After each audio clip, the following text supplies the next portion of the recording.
Hello, and welcome to Sobercast, where we provide AA speaker meetings and workshops in podcast format.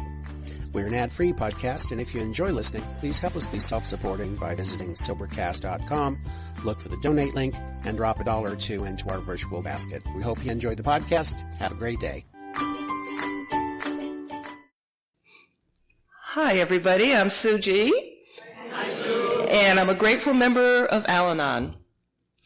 This morning, I decided that I don't know why, I would write out my story. I was writing notes, and I never do that. And then at the end of it, what I came up with is, this is my story. I cannot fail. Let go and trust God will place in my heart the words to share with all of you. And I'm going with that plan. I have never written anything out, and I don't know what made me think that today should be anything different. I like the name of this convention. Standing at a turning point. Because I had a turning point last week. I turned 60. Yes. And I've been celebrating all August. I don't just celebrate one day. I celebrate all. And I'm very grateful to be able to stand here and say that I turned 60 because I was somebody that thought I wasn't going to live past the age of 40. And I really wanted to die by the time I was 40. So it's a blessing. Each day I'm alive, and it's a blessing that I celebrate at 60. And in my mind, I'm not 60, so I don't really care. So I'm going to tell you a little bit about myself, of what I grew up with, but then I also like to focus on what I've gotten from recovery, because I've gotten so much from recovery. I've gotten a life that I never thought that I would have. I came into program probably in 1984, but I did not stay. I came to a couple of meetings, and I left, and I went on vacation to Bermuda. And when I came back from Bermuda, I never came back to meetings. And it's funny, when I was thinking about it, you know, it's like I've told my story many times, but this piece I forgot, that when I went on vacation to Bermuda, my mother was actively drinking. And I started getting calls from her girlfriend that my mother was in really bad shape. Now I'm in Bermuda, and I'm trying to figure out how I can do something for my mother who's back in Connecticut. And the rest of my trip was ruined. We actually ended up staying an extra day because a Russian plane was on the tarmac, and they couldn't move it. It was like an international thing. And I should have been enjoying with everybody else that I got an extra day in Bermuda. And I couldn't do that because I was obsessed with my mother. And that was the story of my life, growing up with alcoholism, that I was obsessed with my mother. And I forgot that. And that I came back from that trip, and I knew Al-Anon was there, and I didn't go back because I wasn't ready. And I don't beat myself up that I wasn't ready. It just wasn't my time, you know. But I was born into alcoholism. I don't ever remember a time when my mother did not drink. I know that she used to have headaches, and they would call it migraines, but I knew that it was the drinking. She had these drinking buddies that I did not like, and her life revolved around drinking. I don't remember spending much time with my mother. She would honestly tell you that she didn't know what to do with children, and that's probably true because she only had one, which was me. And I spent a lot of time with my father, and I did a lot of things with him. I did hiking. He did things with the community, with the boys, and there'd be all these boys, and then there'd be me. And I hung out with him, and I'm very grateful. I'm very grateful that my father was there because it could have been a lot worse, you know. But I can't say that my childhood was like all that horrible. There was fun times. I got my family's from Canada, my mother's family, and I would go and spend the summers with my grandmother, and I loved doing that. And I just knew that there was something off, but I just didn't know what it was, you know, and that was fine. But as I went into my teens, that's when it became more noticeable that my mother was still drinking, and my mother was a mean drunk. That I can say. She was a mean drunk. She liked to argue, and she would follow you around. It would be like she wants to argue, so therefore I'm going to follow you. We will argue, and my father would take off, and I couldn't go anywhere. And so then we would argue, and then my father would come home, and he would tell us to go to separate rooms. He would separate us. And he would always say to me, why don't you keep your mouth shut? And so I grew up thinking that if I would just keep my mouth shut, if I just didn't say something, then everything would be okay. But my mother and I, we bumped heads a lot in my teens. My father was a policeman. And so he was a strict disciplinarian, and my mother wasn't. So there was a benefit to my mother being an alcoholic, is that when she was hanging out with her friends, I got to do what I want. You know, boundaries and guidelines didn't really stand. You know, when I got my car and I could start driving, I had a curfew at 16. And that quickly went out the window because they told me that if you're going to be out late past 12, just call. Well, after a couple of weekends of calling and saying I'm going to be out past 12, it turned to just tell me where you're going to be. And so I could come rolling in at 3 o'clock, 4 o'clock in the morning. That was because my mother was drinking, and she wasn't paying attention to that. There was no, rules just changed, you know.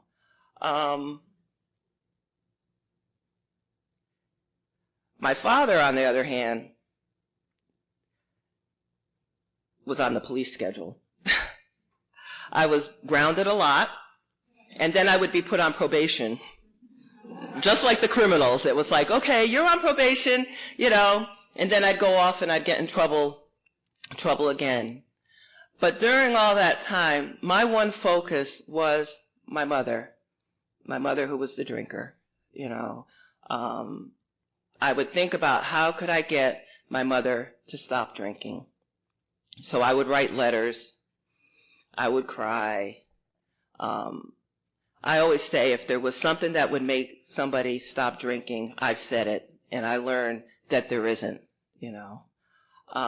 In the midst of all that, with my mother, unsavory characters that she had in her house, there was sexual abuse with these people.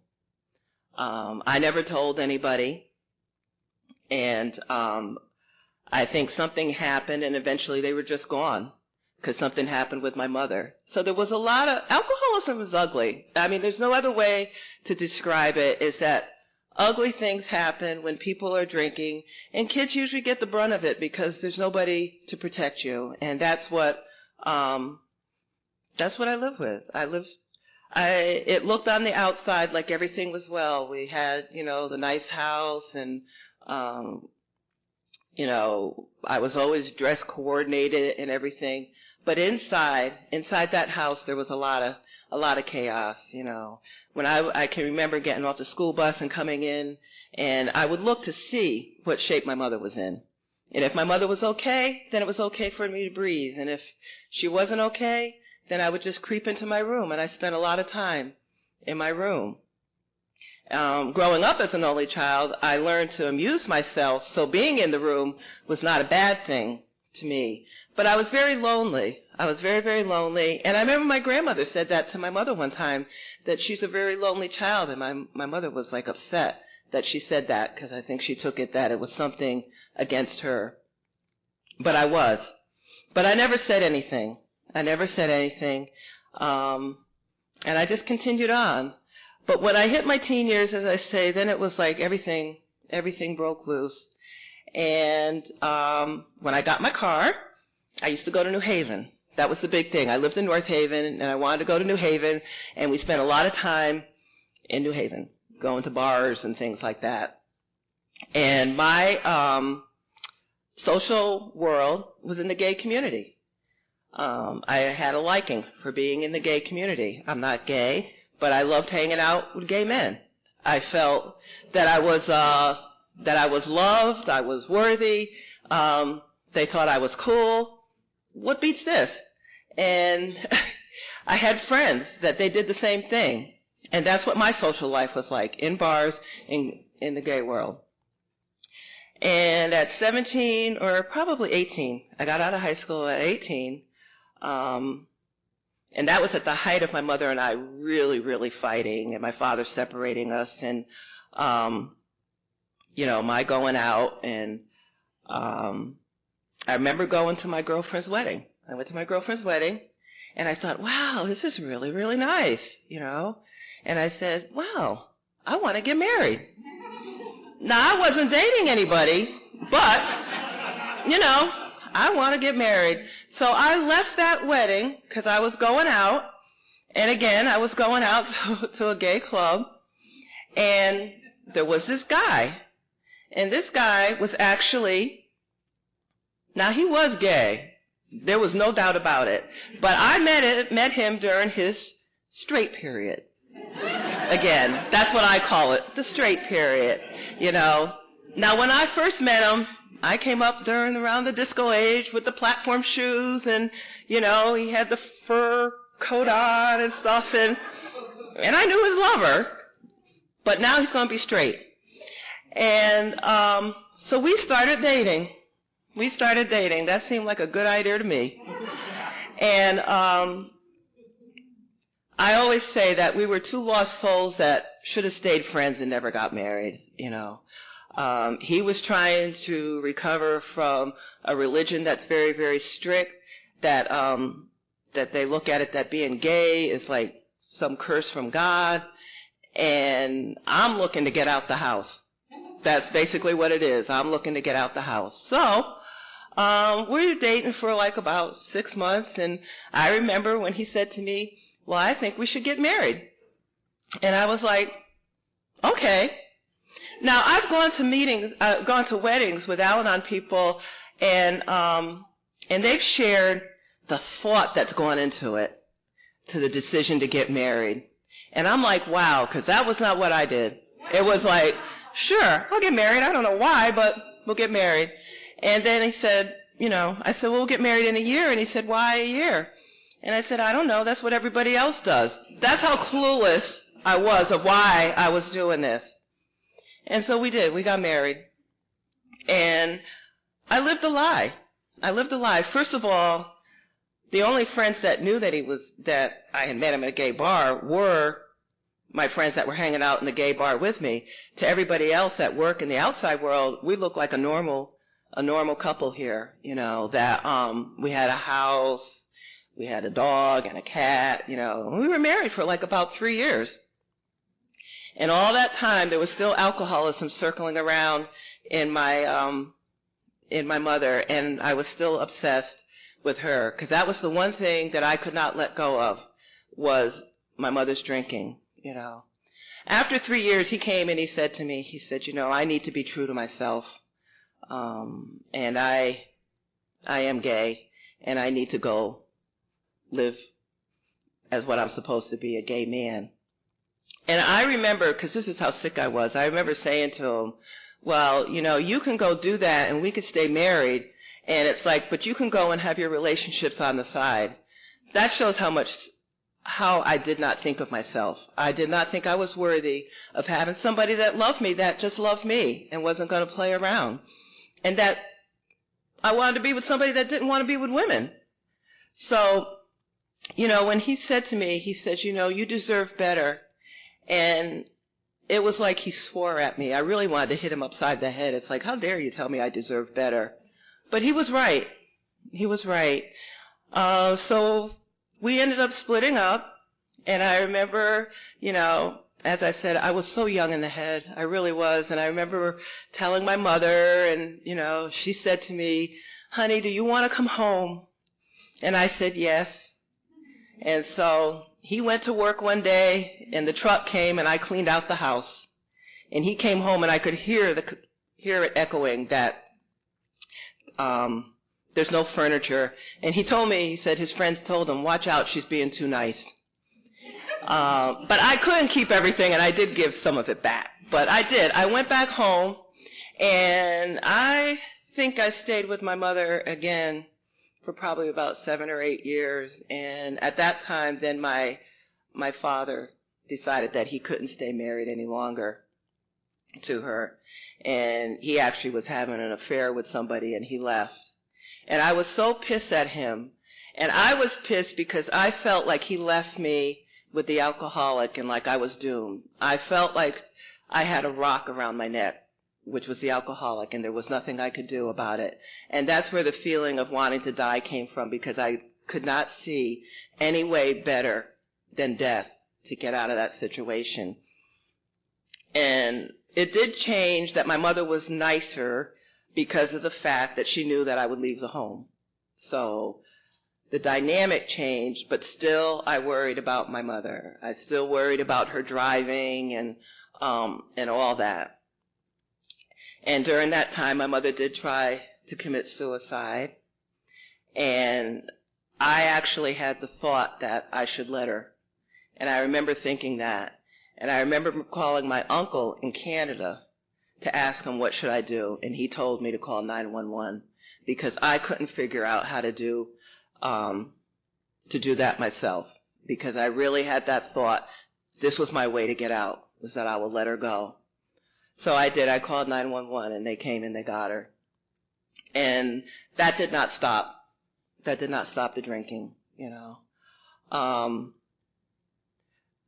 So a friend of mine actually, which is funny, I grew up with her since I was 5 years old, and, you know, alcoholism is a disease of secrets.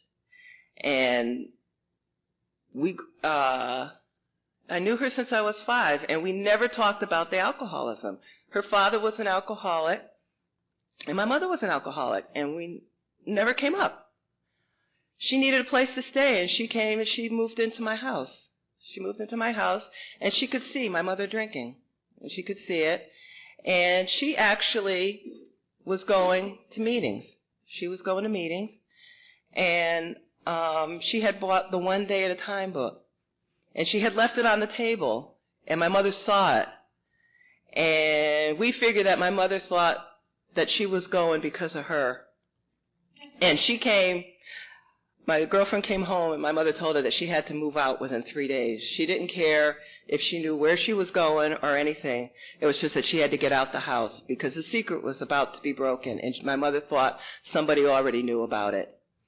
And so my girlfriend Molly said to me, she said, "It's okay." She said, "But you may want to try going to this meeting I go to, Al-Anon." She was going to Al-Anon because she was involved with somebody in the NA program. And so she was going to Al-Anon in Niagara. And so my first meeting was the Wednesday night meeting in North Haven. And so I went, and I thought that was great. I was like, wow, this is really cool, you know. And so I did. I went to meetings, and I remember, you know, that, I don't know, the alcoholic in my life never said, "Oh, go with my blessing." She actually would say, "I want to go grocery shopping at 8:25. And at that time, meetings were like at 8:30 at night. And I would say, "No, I'm going to my meeting."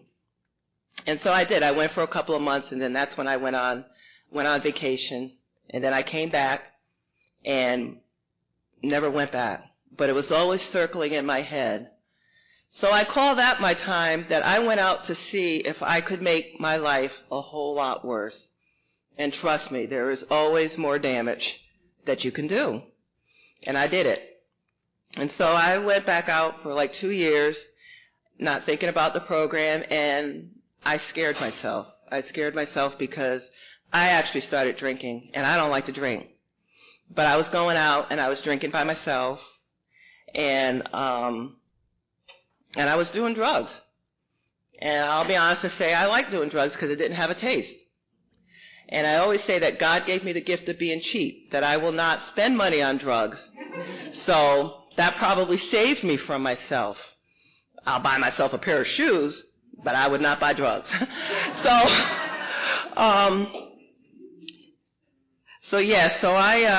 that scared me when I saw myself sitting in a bar by myself ordering wine, and I don't like to drink. You know, and I was looking in the paper, and I saw at that time when I came back in '86, adult children of alcoholics, Al-Anon meetings were very, very big.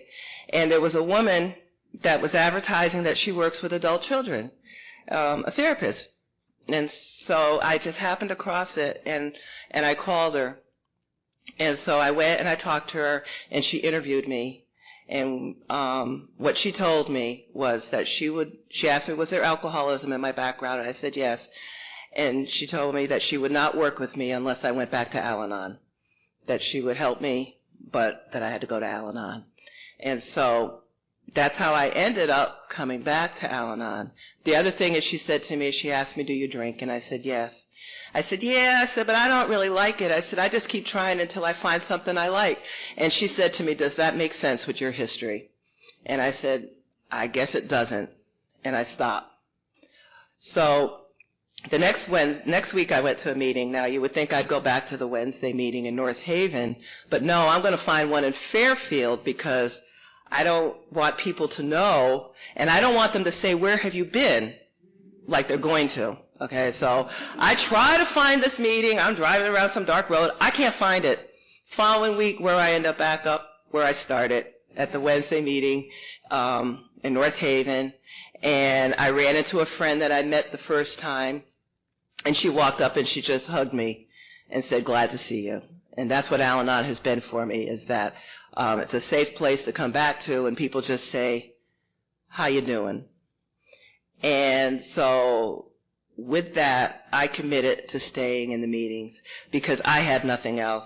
I was at the bottom. I wanted my life to end. I was serious about staying committed to coming back to the meeting. I remember going to Boston, and I went to visit a girlfriend, and I said, well, I have to leave because I got to go to my Sunday night meeting, and I drove back. But I also remember thinking, as I go across the train track, if the train hit me, I don't have to go to the meeting.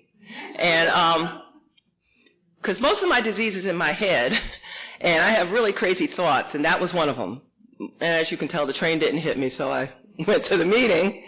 But that was what I had to do. For me, it was important that once I decided that I wanted recovery, that I had to go. And it was funny, when I first came to Al-Anon, all the God stuff really put me off. And the One Day at a Time book, I'm here to tell you, is really hard to read around the God stuff. There's a lot of God in there. And but the second time when I came back, it was the higher power and the spiritual part of it that saved my life. That was what I connected with. And that's what I wanted, because when I looked around the rooms, the people that seemed the happiest and seemed to be living life were the ones that were talking about having a higher power, believing in something bigger than themselves. And I wanted that. And when I came in, there was like a lot of, it's funny, there's a group of us now that we talk and we say, we're the old timers. And we're like, oh, how did that happen? But when we came in, there was these women that were the old timers. And it was a little different than it is today, because they basically told you do stuff. There was no such thing as like, well, would you like to? So I ended up going to like conventions in New Hampshire and Maine. It was sort of like, Sue, meet us at this parking lot, and you're going. And I would go. And the funniest thing, my mother would say, you know what? If something happened, I wouldn't even know how to get in touch with you, which was true, because you have no last names. You don't know who these people are. And but I would go, because that's what they told me to do. When they told me to do service, I did it. I made a lot of coffee. I feel sorry for the people that drank that coffee, because I didn't drink coffee, so I have no idea what it tasted like. But the beauty of Al-Anon is people smile at you and tell you it's okay anyway, and that helped to build my self-esteem. That really helped me. So I continued to go, and there was a service position that opened up. There used to be a Friday night at the Al-Anon adult children meeting, and they needed a GR. They needed a GR. And, I always operated from the thought that I'm not going to criticize anybody for not doing something if I'm not willing to do it myself. So if somebody is not willing to do service, if I'm not willing to step up and do it, then I need to keep my mouth shut. And so there was this opening for a GR, so I said, I'll do it. And so I was GR of this meeting. And I got to tell you, being GR of an adult children of alcoholics meeting is really something. because we are adult children, and we want people to take care of us, and you learn how to tell people to set boundaries and to ask for help and, just be vocal. But it was a great experience for me. And I remember our first anniversary that we had, we brought in all these stuffed animals. It was the height of the stuffed animal thing. I'm so glad that's over. But and we came in with these stuffed animals, and we didn't have food like at a grown-up Al-Anon meeting. We had sugar. We had so much candy that you could be on a sugar high for a week. We were true adult children. But that is where I learned how to socialize, one, with people with my own age. And there was another meeting in Branford, a big adult children meeting, and we would do things outside of the meeting. I remember going to picnics, and, on Friday night we would go down to Clark's and have something to eat, because all of us were really used to just hanging out at night, and so we had no place to go. So we would go and we could continue the meeting. But it taught me how to have relationships with people my own age, and I'm very grateful for that, After 3 years, I started to feel like there was something that was blocking me, and I couldn't figure out what it was. And I do have a history of depression, and so the depression was setting in, and I was like thinking, something's wrong here, and I was like, standing on a bridge across the Merritt Parkway was underneath, and I'm like thinking, wow, that looks pretty good. And that scared me. But I was in therapy, and so I talked to her about it. But I was going to, on Saturday morning, there used to be this AA women's meeting. It was an open meeting.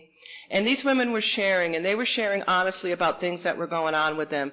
And one of the things that they were sharing about was the fact that some of them had been sexually abused. And at that point in time, I was ready to hear that. And so from that, I went and got help for that, because I do believe that not all things belong in Al-Anon, but Al-Anon has been the jump-off point for me to go and get the help that I need. That with the foundation with Al-Anon, I've been able to go out and seek that help. And that was a real gift for me to be able to go and do that, because that was the piece that was blocking me. I needed to deal with that. I would like to say that my husband was the last gay man that I had a relationship with, but that was not the case. But this time I did not meet them in a gay bar. It was a recovery person, and through their recovery, they realized that they were gay. And we were talking about getting married, and we were looking for places to live together and stuff, and then he came and he told me that. And it was during that time when I was still going for help with that. And somehow I knew that that was the last time that would happen to me, and I'm very grateful to say that that is. I have never encountered another relationship with a man that was gay. And I believe that that's because I did the work, that my energy changed, and now I'm open. And I get that from Al-Anon. So some of the things that I think of that have happened that are amazing to me, that keeps me coming to the program, is the fact that life happens, and things continue to happen. When I turned 40, I decided that I wanted to meet the other half of my family. My mother was married before, and she left my father when I was a year old. My father that I grew up is really my stepfather, but he's the man that raised me, and he's my father in my heart. But I wanted to meet my family. And Al-Anon has made me aware of, like, when I feel that there's energy moving, that I need to do something. And so I looked them up. And they live in Niagara Falls, New York, and I just got the phone book and I called someone with the last name, and it happened to be my father's brother. And I called him, and he started crying, and he said, "I'm your uncle," and he gave me my father's number. And I called my father, and, it was no Oprah moment. It was sort of like, "Hi, it's your daughter," And he was like stunned, But that opened up another, it's like, that's why I love that standing at the turning point. That was another turning point for me, that I needed to do. Now, I got to say that the reason I did it, part of it is that, I watch a lot of soaps, and people end up dating their brother. So I wanted to know who these siblings were to make sure that I didn't end up falling in love with my brother. So I'm still a little crazy, and so we made arrangements, and I came up to meet them in October. And before I went, my brother and we just connected. He was like about a year younger than me, and we connected, and he told me that he had AIDS. And actually, I think I told him. He said, I got something to tell you. And I said, you've got AIDS, don't you? And he said, yes, The part of my story I forgot is that with my ex-husband, we did become friends later on. And he actually did end up getting HIV and AIDS. And my mother was the one who found out from someone that he did. And I called him and I said to him, I said, I understand a friend of mine has AIDS. And he said, yes, I do. And I was able to be part of my ex-husband's life and go visit him while he was sick. And that was very healing. We made amends to each other. He made amends to me, and I made amends to him, because even though in my mind I'm perfect, I know that I wasn't. And so that really helped me. And then when he passed, I was able to go, and celebrate his life with his friends, But a couple of years later, now I have my brother that is. And my brother was an addict, and he was hooked on cocaine, and he had stopped. But as his disease, the AIDS progressed, he went back to his addiction. And Al-Anon really helped me with that. Al-Anon helped me because it helped me to set boundaries, because he was using. And what would happen is it was affecting his brain, and they would come and they would give him chemo in the brain, give him chemo, the home care nurse, and then he would be out the door to go use his drugs. And it was hard to watch. And so what did I do? I went to Al-Anon meetings in Niagara Falls, New York. I found myself some meetings, and it was so cool. And the funny thing was I remember driving back and stopping at a rest stop, and all of a sudden I hear these people screaming my name, and they were the Al-Anon members from Niagara Falls. They were on their way to their convention in Albany. They were like, Sylvan! I was like, who is that? But for me, I know to stay close to the program when trials are happening, and I feel close to my higher power when trials are happening. I find that that's what works. That's a gift I feel I have, is that I don't turn away and think, God, why is this happening? I turn closer to God when those things are happening. And that's what I did with my brother. And my stepmother and we developed a close relationship, taking care of my brother. And the last time that I went up, that he was supposed to come back and visit, I had to set an Al-Anon boundary, because he was using, and he was using a lot. And I knew that he was pretty sick, and that if he didn't come to visit me then, that there was a good possibility that he would not be able to come to Connecticut again. And I had to tell him that because he was using, that I could not bring him to my home. And that hurt my heart that I had to do that, And his mother was devastated because she was looking to have a break. But I couldn't do it. And I got the strength to do that from Al-Anon, because I knew I could not have somebody in my home that was using, that I'm going to work and I don't know what's going on. And by May, he was bedridden, and by September, he had passed away, But I look at that God gave me the gift of being able to call my family and get to know my brother for 3 years. And during that 3 years' time, we went to California. We went, he would come down to visit me often, and it was like we were playing catch-up, And so I have the ability to say that I know that I met my brother Keith, that my sisters, they don't talk about him, and I don't know him, My biological father died probably a couple of years after my brother. I liked meeting my father. It was more like meeting an uncle, because to me, as I said, the father that raised me was in Connecticut, but, it was really nice to meet him. He was a very quiet man, and he would just sit there and smile at me. That's all he would do. I met a grandmother I didn't know. She'd sit there and smile at me. It was like, it opened up my world. It was funny, because my mother would say, I'm always trying to get rid of my family. She was, and she said, you're out there collecting them. And I think that's probably the only child in me. It's And the amazing thing is that I remember sitting in my room as a child thinking, I really wish I had a sister that was my age. And today I can say that I do. I have a sister, Paula, that's a year younger than me. And we are so close. It's funny. We went to New York last weekend, still celebrating my birthday. And they asked something. I was filling out something because I was buying something, and they said something about family. And she said, I'm her family, It's like we still get a kick out of it. It's only been, you know what, because it's 20 years, but I have more years of being an only child versus having siblings. And it's the same thing for her. So we're still in awe of the fact that we're in each other's life. But I consider that a blessing that has happened. Also, I went back to school. 8 years ago, I went back to school and got my bachelor's degree, which was a big thing for me because I hated school. I hated it. But I realized that because of alcoholism, there really was no way I could concentrate at school because my thoughts were always on my mother. They would say, if Sue would just concentrate, she could be an A student. But I spent a lot of time looking out the window.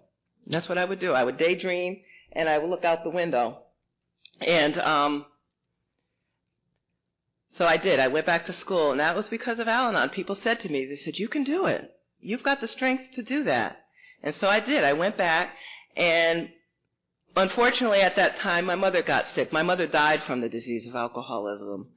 And she actually, my mother, they called it anorexia, elderly anorexia. She died. She was 66 pounds. My mother stopped eating.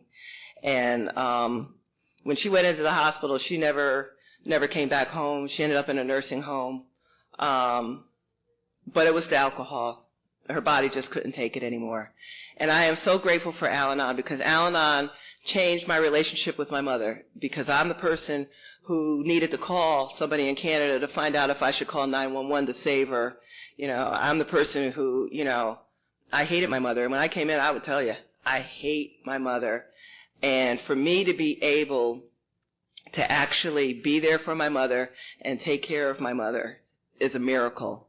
And I always said that if I got nothing else out of Al-Anon from that was the gift, But what Al-Anon gave me during that was, one, I always take on a service commitment when something happens like that. So I think I became GR for a year of Sunday because I do something to keep myself connected because it's very easy for me to float away.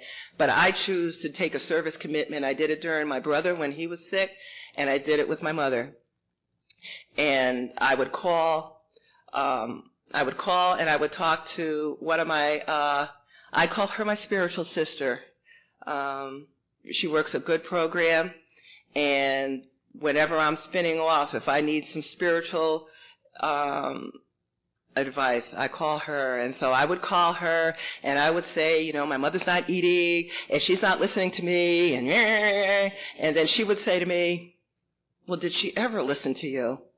In that calm, straight voice she could say, and I would be like, well, no, and that would help me, and it helped me to be able to let my mother be able to choose the way that she wanted to pass. My mother did not want to eat.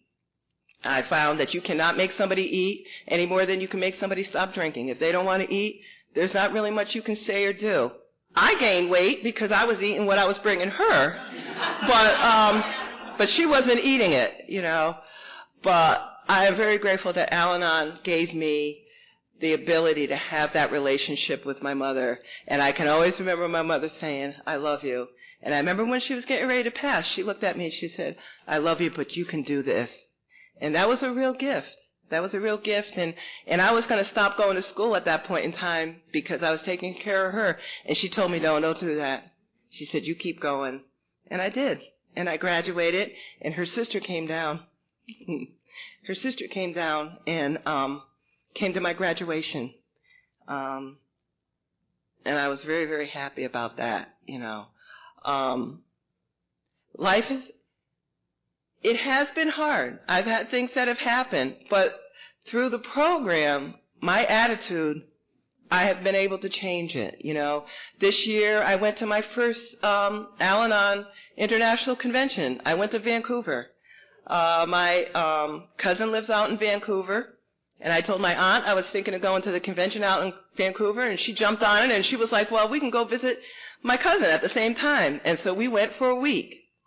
Those are the opportunities that come to me when I am working my program, I do need to mention that I've gone into like another recovery program for my eating. I eat like my mother drank. I am an emotional eater, and I need support with that.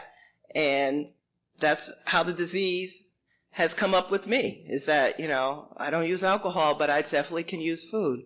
And again, Al-Anon for me has given me the courage and strength to go and get the help that I need. That I don't have to suffer. I remember the woman that I work with, the therapist that I work with, she said, Sue, there is no reason to suffer.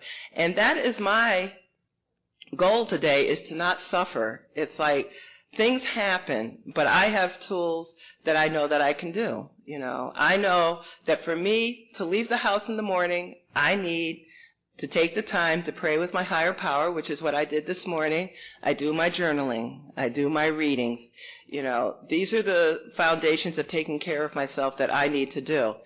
Sometimes I think, God, I wish I could just get out of the house without having to do all that. But the bottom line is that when I do that, I feel much better. My life goes better, and so I do it. I practice the program. Do I do it perfectly? No. But it's a blessing. So I know that when Rick called and asked me, or he sent me the email, and I remember he said, I still have it, I think he said something about, boy, you seem really excited, and I said, I was thinking, yeah, he must think I'm an idiot, because I was like, yeah, but you know what, that's because I've gotten so much, out of Al-Anon. I got the life that I never thought that I would have, that I would be pain-free, that I can tap into the joy, and the wonder of life, that I don't work around dark and gloomy. I have a friend that says, that you can look back and don't stare. I don't stare anymore. I can't change what happened, but it's part of me. It's part of me. And I keep coming to Al-Anon because people said to me when my mother passed, they were like, well, you don't have to come anymore because the alcohol is gone. And I said, you do not want to be around me if I don't go to Al-Anon. I can tell you that, because that behavior, I have more years of that chaotic thought process and that behavior than I do. And I need the repetition. And I think it's important to be here for new people that come in or people that come back like I did. Like I came back and there was a woman there that I knew and she said, welcome back, and I've had it where people have come back into the rooms and they're like, oh, it's really good to see that somebody I knew was still there. You don't think it, but when you hear that, it's like, yes, because if we all decided not to come back, where would we be? And it's funny, I remember I used to wonder where GRs go. Because sometimes, it seems like after the change, the GRs would disappear. The people that were GRs, they would disappear. And I used to think, where do they go? But there are a lot of GRs a lot of people that I know that have done service that they continue to do service. And when I finished doing my service of GR at the Saturday morning meeting, I decided that it was time for me to make coffee. Because for me, it's important for me to stay humble, and humble is making coffee.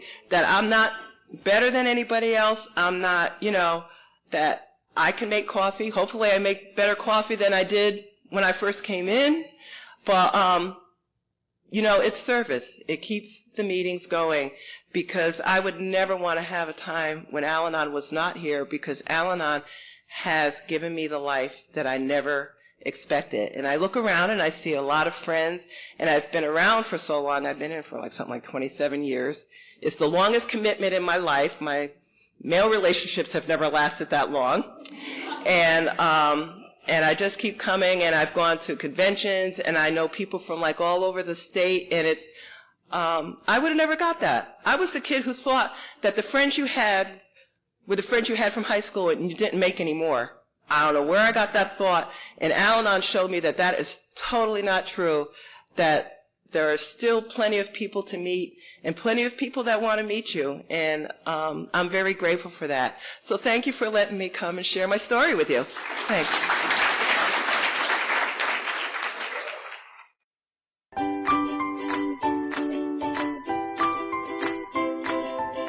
Thanks for listening. I hope you enjoyed the podcast. Sobercast is ad-free, and we'd like your help in order to keep it that way. So if you'd like to help us be self-supporting by pledging $1 or $2 a month, visit Sobercast.com and look for the donate links. Thank you very much.